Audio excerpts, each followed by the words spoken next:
নমস্কার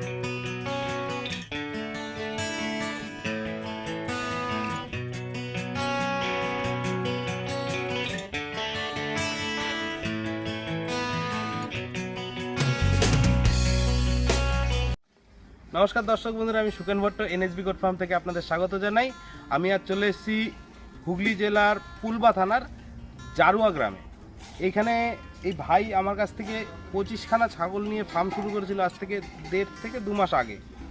ও দুটো স্টেপে ছাগল কিনেছিল, প্রথমবারে 10টা, তারপর 15 পিস, আরও তার মধ্যে কিছু বাচ্চা ছিল। তো 1.5-2 মাস ধরে এ কীভাবে পরিচালনা করছে ফার্ম, আর এদের ছাগলের কন্ডিশন কি আছে বা ভবিষ্যৎ প্ল্যান কি আছে, আর কোনো প্রবলেম এসেছিল কি না, অথবা তাদের সলিউশন কি হয়েছে, বা বর্তমানে ছাগলগুলোর কন্ডিশন কি আছে, কতগুলো প্রেগনেন্ট আছে, বা আগামীতে শীত আসছে তারা কীভাবে কী পরিচর্যা করছে, এটাই দেখতে আসা। আর ভাইয়ের সাথে নিশ্চয়ই কথা বলবো, আপনাদেরকে দেখাবো। তো চলুন ভাইয়ের সাথে কথা বলি, তারা ফার্মটা কীভাবে পরিচালনা করছে আর ভবিষ্যতে কীভাবে এগিয়ে নিয়ে যেতে চায়। ভালো আছে? হ্যাঁ হ্যাঁ হ্যাঁ হ্যাঁ। বলছি, একটু ছোট করে আমাদের দর্শকদের তোমার নামটা আর এখানকার অ্যাড্রেসটা বলুন। আমার নাম বুদ্ধদেব সরকার। অ্যাড্রেসটা হচ্ছে পুলবা থানার আন্ডারে পড়ে, এটা জারুরা দক্ষিণ পাড়া। কটা পার্টনার আছে? 4 জন। 4 জন। তো এই 4 জন সবাই অন্যান্য প্রফেশনের সঙ্গে যুক্ত? হ্যাঁ, 4 জন। তো হঠাৎ এই গোট ফার্ম কি কারণে? গোট ফার্ম দেখলাম যে এটা নিয়ে কিছু করা যেতে পারে, তো সেই কারণেই গোট ফার্মিং এর বিজনেস আর লাভজনক ব্যাপার আছে, বেসিক্যালি ক্রসের দিকে গেলে। আচ্ছা, সেই কারণে এটা তোমাদের মনে হচ্ছে? হ্যাঁ। আচ্ছা, তো আগে পিছে কোনোদিন ছাগলের সঙ্গে থাকা বা ছাগল না না না, কখনো এইটা করা হয়নি যে আগে মানে আমার আগে যে ছাগল ছিল বা কিছু, না, এরকম কোনো ব্যাপার নেই। একদম সম্পূর্ণ নতুন, আর নতুন পরিকল্পনা, নতুন ভাবনা। আচ্ছা, তো এখন এইভাবেই স্টার্ট হয়েছে যে এখানে লাভ হতে পারে, ঠিক আছে? এটা আশা রয়েছে, এটাই আশা আছে, এবার জানি না কতটা কি হবে। এই দাদাই তাহলে কাজ পাচ্ছে? হ্যাঁ, এই দাদাই আমার সমস্ত টোটাল দেখাশোনা করে। আচ্ছা, তো দাদা সকালবেলায় বার করার পরে সন্ধ্যেবেলা ছাগল তোলা পর্যন্ত কি কি কাজ করা হয়? ও 3বার পরিষ্কার করে, মানে ওদের পরিষ্কার রাখতে হয়। আর ছাগল ছেড়ে এই মানে এরিয়ার ভিতরেই ছাড়া থাকে। টুকটাক পাতাপুতি এটা ওটা খেয়ে যা মানে টাইমের ভিতরে খেলে তারপরে 3বার, মানে 8টা, 7:30 থেকে 8টার ভিতরে খাবার দিতে হয় সকালে। আচ্ছা, 12টা, 12:30টার দিকে ঘাস কেটে দেওয়া হয়। আর 4টে, 4:30টার মধ্যে খাইয়ে উঠে দিতে হয়, ঘরে তুলে দিতে হয়। তারপরে যেগুলো একটু বেশি মানে গুতুগুতি করে তাদের বেঁধে দিতে হয় আলাদা করে, দিয়ে মশার জন্য আবার ধূপ ব্যবহার করা হয়, ধুনো ব্যবহার করা হয় রাত্রে।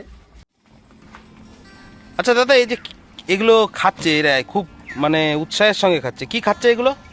এই ভুট্টার গুঁড়ো, ছোলার ছাতু, আচ্ছা, গমের ভুসি, এর সাথে একসঙ্গে মিক্সার খড় দিয়ে এবং বিট লবণ সঙ্গে থাকে, মিক্সার করে জল দিয়ে মিক্সার করে দেওয়া হয়। আচ্ছা, কবার দেওয়া হয় এটা দিনে? এই দিনে 3বার দেওয়া হয় এটাই। আর ঘাস? দুপুরে ঘাস, আর সকাল। ও, টোটাল 4বার খেতে দেওয়া হয়? 3বারই খেতে দেওয়া হয়, সকালে আর বিকালে আপনার ভুসি। আচ্ছা, দুপুরে ঘাস। আচ্ছা, তোমার যে ঘরটা দেখতে পাচ্ছি, এই ঘরটা মোটামুটি কত স্কোয়ার ফুট আছে? কত বাই কত? লম্বাটা হচ্ছে 60 ফুট আর চওড়াটা হচ্ছে 15 foot. 15 foot by 60 foot, 900 square foot. তাতে মোটামুটি মা বাচ্চা নিয়ে 90 পিস ছাগল, 100 পিস ছাগল আরামসে। আচ্ছা, আর এই নিচের যে হাইটটা দেওয়া হয়েছে, হাইটটা কতটা? এটা 5.5 ফুটের। 5.5 ফুট না 4.5 ফুট? সরি, 4.5 ফুট, 4.5 ফুট আমার দেখে তাই মনে হচ্ছে।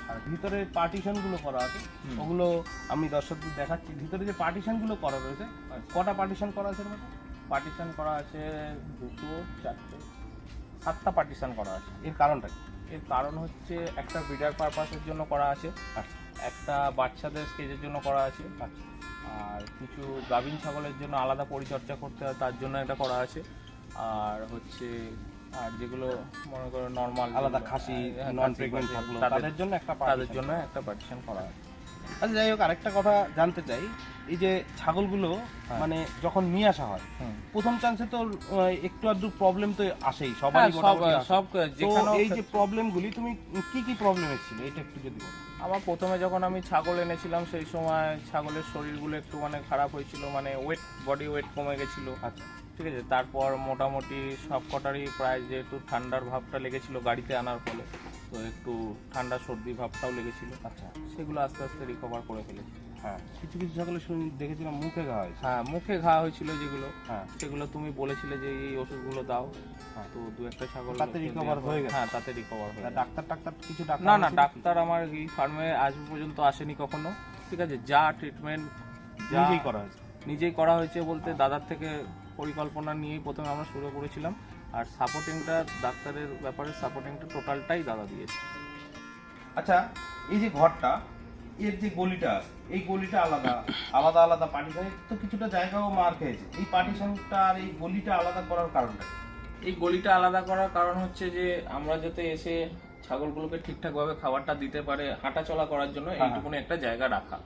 ওরা উঠে চলে আসে, ওইটা দিয়ে উঠে চলে আসার পর কি হয়, ওরা নিজস্ব ঘরে ঢুকে যায়। ও নিজেরাই নিজেদের ঘরে, হ্যাঁ অটোমেটিক চলে আসে। প্রথম ধরে, হ্যাঁ প্রথম একটু অসুবিধা হয়, তারপরে আর কোনো অসুবিধা হয় না। আচ্ছা, আর এই যে এটা নিচে তো এটা কাঠ দিয়ে করা আছে না? হ্যাঁ, নিচে টোটালটা কাঠ দিয়ে করা আছে। এই গ্যাপটা মোটামুটি কতটুকু আছে? এই যে গ্যাপ, এটা হাফ ইঞ্চির থেকে একটু বেশি। হাফ ইঞ্চি বেশি। এতে পা ঢোকার কোনো? না, এতে কোনো পা ঢোকার।